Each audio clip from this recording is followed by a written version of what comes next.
Ndugu zangu, yako mambo ambayo yamekuwa yakileta kelele, kero, ukakasi na hali ya usintofahamu ndani ya jamii yetu, hasa ya watu waaminio. Na jambo kubwa hasa ambalo limekuwa watu hawalielewi na hawalifahamu sawasawa ni juu ya unabii au manabii. Na kwa muda mrefu tumekuwa kimya na hatukuongelea swala hili na tumeliacha tu limehang. Lakini sasa kelele imekuwa ni kubwa, kumekuwa na fujo na mambo ambayo sasa yamenigharimu niweze kusema. Na ninasema kwa maana mbili ambazo ni dhamira katika moyo wangu, kwamba ukisoma kwenye kitabu cha Yakobo sura ya 4 mstari wa 17 inasema, basi yeye ajuaye kutenda mema wala hayatendi, kwake huyo ni dhambi. Hasa mimi nikiwa najua kwamba hili ni jema, hili si jema, hili ni sawa, hili si sawa, halafu nikakaa kimya nisiweze kutenda kwa kuwaonya watu au kuwaambia lililo jema ni hili, kwangu itakuwa ni dhambi. Na dhamira hii ya moyo wangu ndio inanisukuma niweze kuchora mstari wa jambo hili kwa usawasawa vile ilivyo, ili kama mtu yeyote kwa dhamira yake na kwa nia yake akiamua kuendelea aendelee, lakini akiwa najua kwamba ukweli ni huu na hivi ndivyo ilivyo. Lakini kwenye hiyo Yakobo hiyo sura ile ya 5 mstari wa 18 nasema, ndugu zangu, ikiwa mtu wa kwenu amepotelea mbali na kweli, na mtu mwingine amrejeze. Kwa hiyo wakati mwingine kuna watu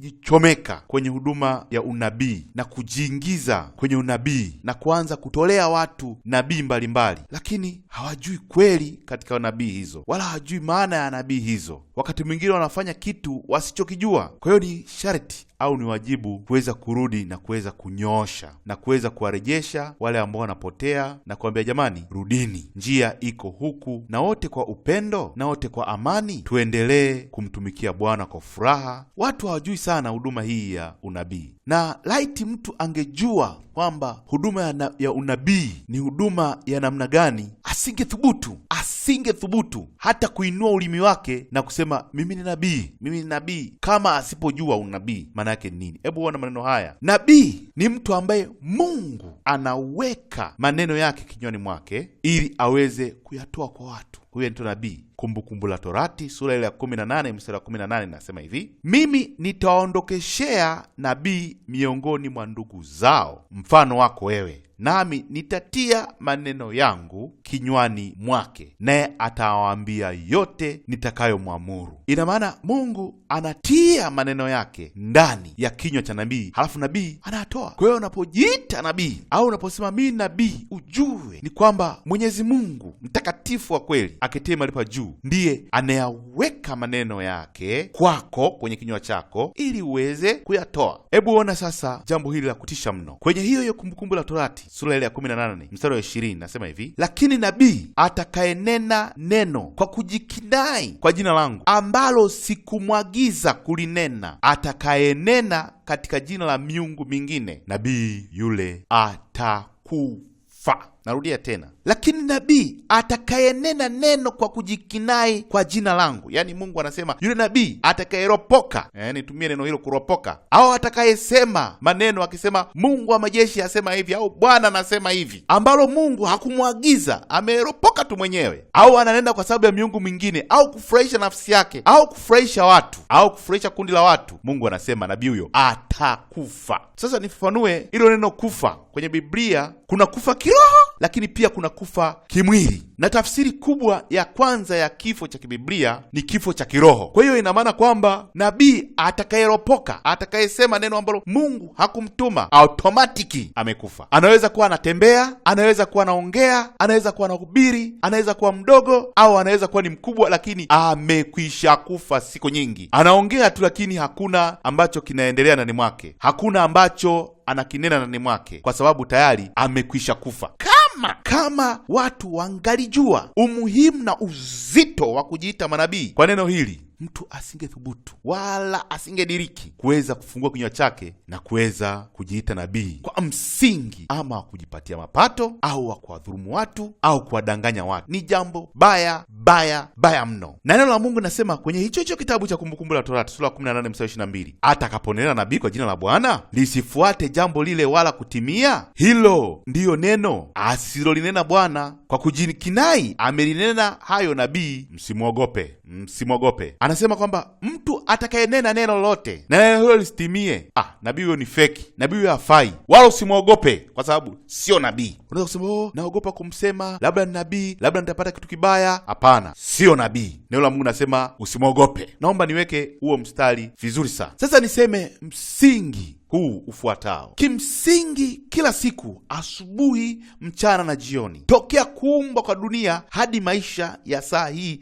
ya siku hii ya leo ambayo tunaongea maneno haya kwenye tarehe hii ya tarehe 17 mwezi wa 5 mwaka huu 2017, toka kuumbwa kwa dunia mpaka leo, yote Mungu anayotuwazia ni mema. Ukisoma Biblia inayotuwazia ni mema. Utabarikiwa, utafanikiwa, utapata hiki, utapata hiki, utapata hiki. Biblia imejaa wema, imejaa kuwatamkia watu mema, imejaa kuwatamkia watu mafanikio, imejaa watu wasonge mbele, imejaa watu wawe na furaha, maana Mungu anatuwazia leo mema. Lakini upande wa shetani, tokea huko zamani alipoasi mbinguni mpaka leo, anatuwazia mabaya, mabaya, mabaya, mabaya tu. Shetani hata siku moja hawezi kutuwazia mazuri. Shetani anawazia kifo, shetani anawazia vita, shetani anatuwazia magonjwa, tupate magonjwa, shetani anatuwazia tupate matetemeko, tusiwe na furaha, tusiwe na amani, shetani anatuwazia huzuni, shetani anawazia mabaya, ni mabaya tu. Idara na ofisi zote za section za kishetani zinatuwazia sisi wanadamu mabaya tu, mabaya tu, mabaya tu. Hilo lazima kila mtu alijue, na hilo liko wazi na liko hivyo, kwa sababu ndivyo alivyo shetani na ndivyo alivyo Mungu wetu. Sasa Mungu ni asili ya mambo yote, ama mema asili yake ni Mungu. Mungu kwenye special cases hizi za unabii, mpaka Mungu anachukua maneno yake anayaweka kwenye kinywa cha nabii. Zipo cases special ambazo ndio nataka nizifafanue kifupi sana na nizizungumze kifupi sana ili kila mtu aelewe. Yapo matendo au matukio au mambo ambayo Mungu anataka yawapate watu, au yatoke kwa watu, au yatoke kwa mtu, au yatoke kwa taifa. Kwenye hatua kama hizo sasa, Mungu mwenyewe huwa anatia maneno yake kwenye kinywa cha nabii na kumwagiza nabii aweze kuyasema yale maneno. Na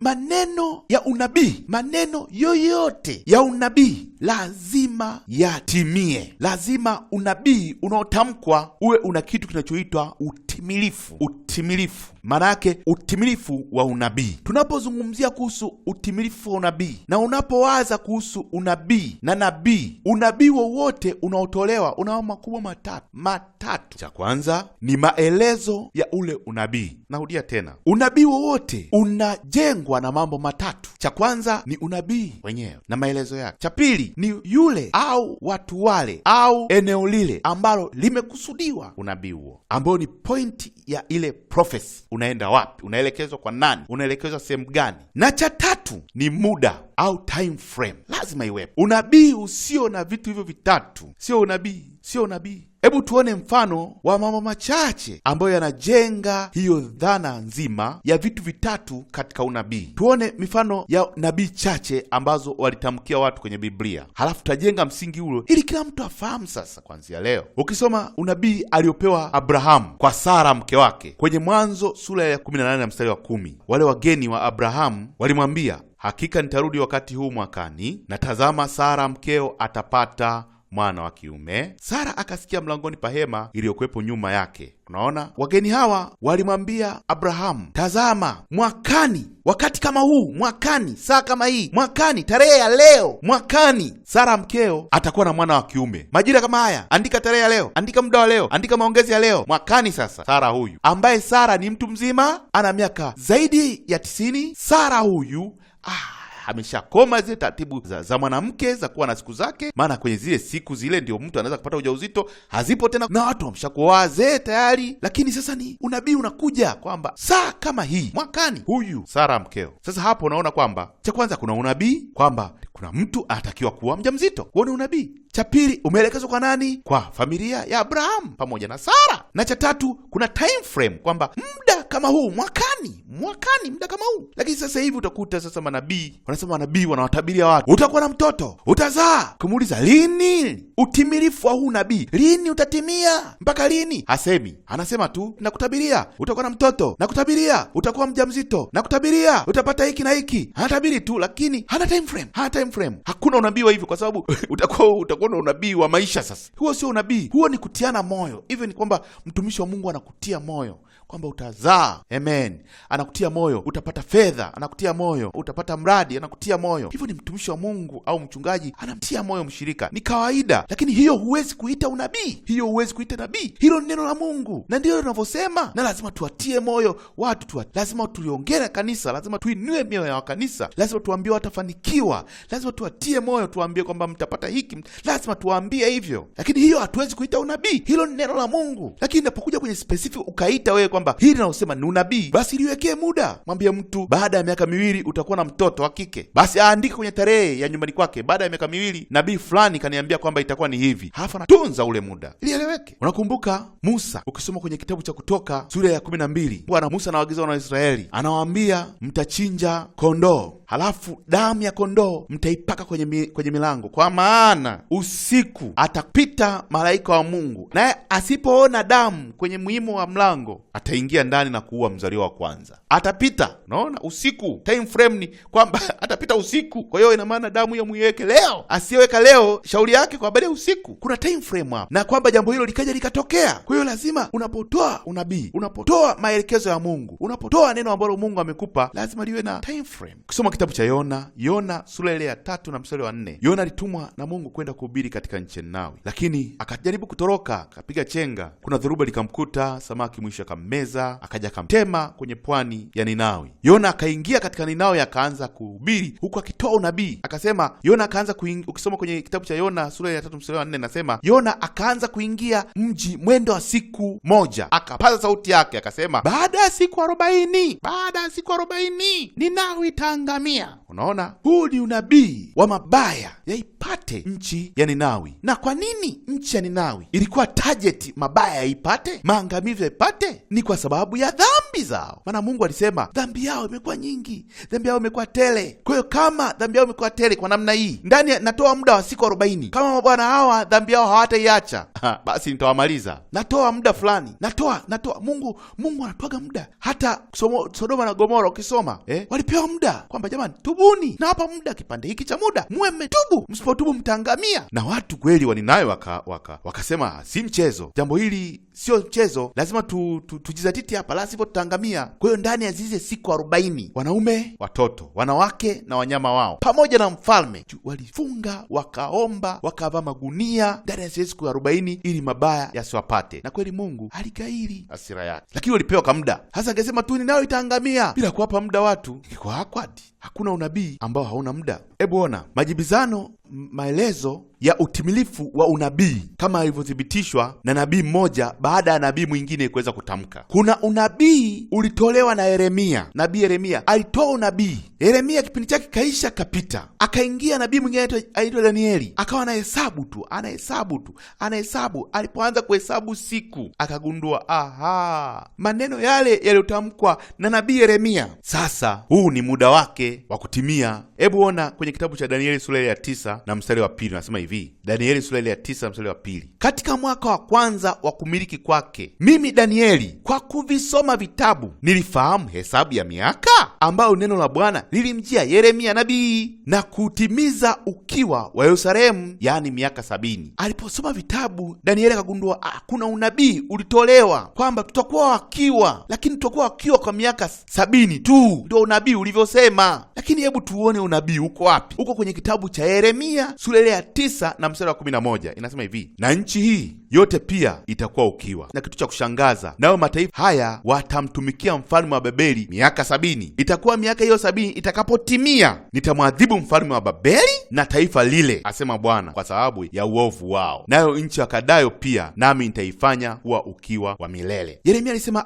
jamani, nchi hii na mataifa haya watamtumikia mfalme wa Babeli miaka 70. Unabii ukatoka, na baada ya unabii kutoka, akaanza mtumishi wa Bwana Danieli kuhesabu, agundua 70 imetimia. Upo utimilifu wa unabii. Sasa kama kusingekuwa na time frame, unabii ungetimika lini? Ndipo tunakuja kwenye lile neno ambalo nimelisoma mwanzoni kwenye kitabu cha Kumbukumbu la Torati sura 18 mstari wa 22, atakaponena nabii kwa jina la Bwana lisifuate jambo lile wala kutimia, hilo ndilo neno asilolinena Bwana, kwa kujikinai amenena huyo nabii, msimwogope. Maana akisema nabii neno, na hilo neno ambalo amesema nabii halikutimia, maana yake ule muda umefika na hakijatokea, ule wakati umefika na hakijatokea. Basi kama amesema neno na halijatokea, amekuahidi jambo na halijatokea, amekutamkia jambo na halijatokea kwa ule muda aliyosema, ujue huyo unabii wake ni feki na sio nabii, na kama alikuwa nabii basi ameshakufa siku nyingi. Usimwogope. Kulikuwa na majibizano kati ya Hanania pamoja na Yeremia. Hanania alikuwa anamwambia Yeremia mambo fulani, na Yeremia naye akamwambia Hanania mambo kadha wa kadha. Hebu ona majibizano haya ya ajabu kwenye Yeremia sura ya 28. Ukianzia mstari wa kwanza utapata pointi nzuri, lakini mimi nisome mstari wa 8. Yeremia anasema, manabii waliokuwepo kabla ya zamani zangu na zamani zako walitabiri juu ya nchi nyingi na juu ya falme kubwa na habari ya vita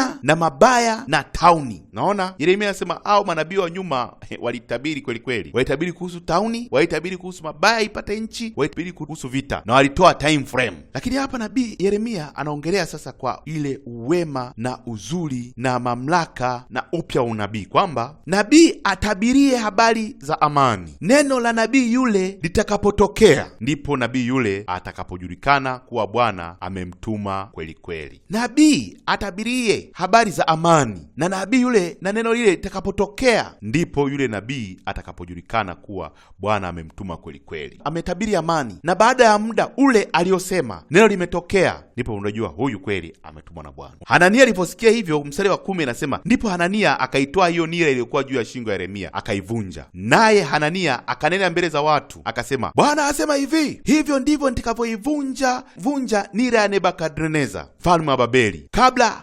haujatimia muda wa miaka 2 mizima, na kuiondoa shingoni mwa mataifa yote. Basi nabii Yeremia akaenda zake. Naona hapo Hanania naye wanasema Waswahili, akafanya vitu vyake, akasema Mungu anasema hivi, atauvunja utawala wa Nebukadneza na mfalme wa Babeli kabla haijatimia miaka 2. Akatoa time frame, akasema ndani ya hii muda wa miaka 2 hii ijayo, hii 2, hili jambo lazima litokee. Na ina maana kwamba ikipita miaka 2 bado ule ufalme haujavunjwa. Basi nabii Hanania anakuwa sio nabii tena, anapoteza sifa ya unabii. Lakini kama alivyosema nabii Hanania, ukisema ako mbele, ndivyo ilivyotokea. Ndugu zangu, itoshe tu kusema kwamba unabii usio na vigezo hivi vitatu, yani unabii hasa muda wa unabii huo feki, sio nabii. Mtu anatoka tu anasema, naona fulani anapatwa na hiki la, hasemi muda, hasemi jambo hilo likoje, anaacha, anahang tu. Watu wanajaa hofu bila sababu yoyote, watu wanajaa shaka bila sababu yoyote. Mtu anasema tu, jamani, litatokea jambo fulani sehemu fulani, hasemi muda, hasemi itakuwa lini. Kwa hiyo yani ni kazi inaumiza, ni kazi ya kutia hofu watu, na kutia hofu watu ni kazi ya shetani, Nataka niwaambie jamii nzima, mtu yoyote atakayekutamkia unabii, mwambie hebu nitamkie, itatimia lini? Alikwambia kuna watu wanatumia unabii na maneno hayo unabii kuweza kulaghai watu, kuweza kuchota fedha zao. Watu wanatamkiwa, utakuwa mbunge. Lini? Utakuwa waziri lini? Utakuwa na gari lini? Utaolewa lini? Wanatamkiwa tu na wanaishi tu. Alinitamkia nabii kwamba nitaolewa. Nabii alinitamkia. Akikutamkia nabii, mwambie ni lini. Lakini wachungaji wanaweza wakawatamkia baraka watu, wanawatia moyo. Unaweza kumwambia shirika mtaolewa, unaweza kuambia shirika mtajenga nyumba. Hiyo ni kutia moyo, na lazima tuwatie moyo, lakini hatuwezi kuita hiyo ni prophecy. Hiyo ni Biblia. Biblia inasema tuwatie moyo, hiyo ni Biblia. Hatuwezi kuita prophecy. Ni makosa kuita prophecy, ni dhambi kuita prophecy. Haleluya! Naomba watu wote waelewe na tuchole mstari wa wazi kwenye eneo kama hili, maanake linakanganya watu. Kunakuwa na kelele katika mji, kunakuwa na fujo ambazo hazina sababu, watu wanashitakiana, watu wanaona hivi na hivi, lakini kumbe tunatembea nje ya kweli, hatuko ndani ya kweli. Na watu wamekuwa wepesi wa kuchukua maneno ya Mungu kiepesi tu na kuyatendea kazi. Watu wanatoa unabii kiepesi tu, na wengi wanakufa. Unashangaa mtu anapita, anatembea barabarani, anahubiri, lakini tayari ameshakufa ndani ya moyo wake, hamna chochote, ameshakufa. Walikuwepo manabii Kipindi kile cha mfalme Ahabu walikuwa manabii ambao walikuwa wameshakufa ndani, na nabii akishakufa ndani anatabiri uongo tu. Anaweza kukutabiria uongo, kwa maana kutabiria Mungu anasema utafanikiwa, na kutabiria Mungu anasema utashinda, lakini ameshakufa ndani. Naona uamini ule unabii, unaubeba, unaishi nao, unateseka miaka mingi, kumbe sio kweli. Ungaijua kweli, usingeenda katika njia za upotevu. Mwanangu, ikiwa umekosea, ikiwa hujui, ikiwa unafanya unabii na uelewi, tafadhali rudi tena ukatulie, rudi tena ukaifanye kazi ya Mungu. Haleluya!